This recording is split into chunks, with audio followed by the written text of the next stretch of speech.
corruption is a lot more than stealing money. And that stealing money and diverting money is just a result, an effect of all these other things pervading society. There's a thing called, structure called Transparency International. And every year it ranks the countries of the world on, what do you call it, Corruption Perceptions Index. It is not very 100% accurate, but it gives a general picture. All this idea of there is a law and order way of behaving, and you begin to cut the corners because you are a big man, because you are driving a military vehicle, or because you are called honorable. This, or when you call dishonorable people honorable, it is all in the realms of corruption.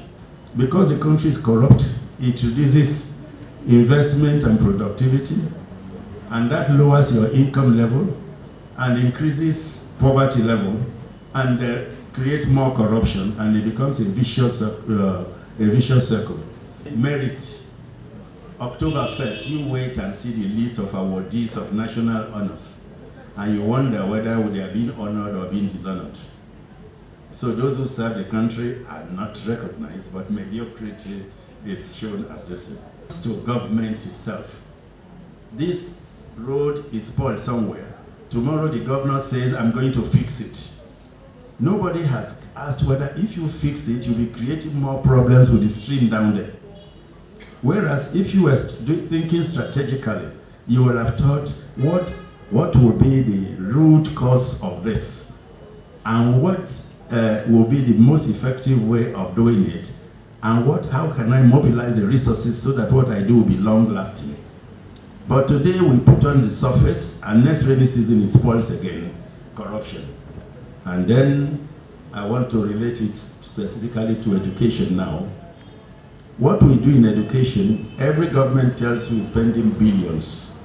But there's a difference, ladies and gentlemen, between spending on education and investing in education.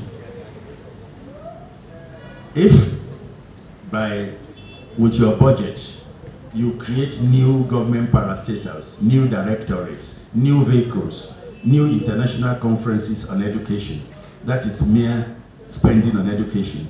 But if this money goes to where it should go, for teachers who are the game changers, to the homes of the children that should be the first school, to the materials the children will interact with so that their behavior changes in a positive sense.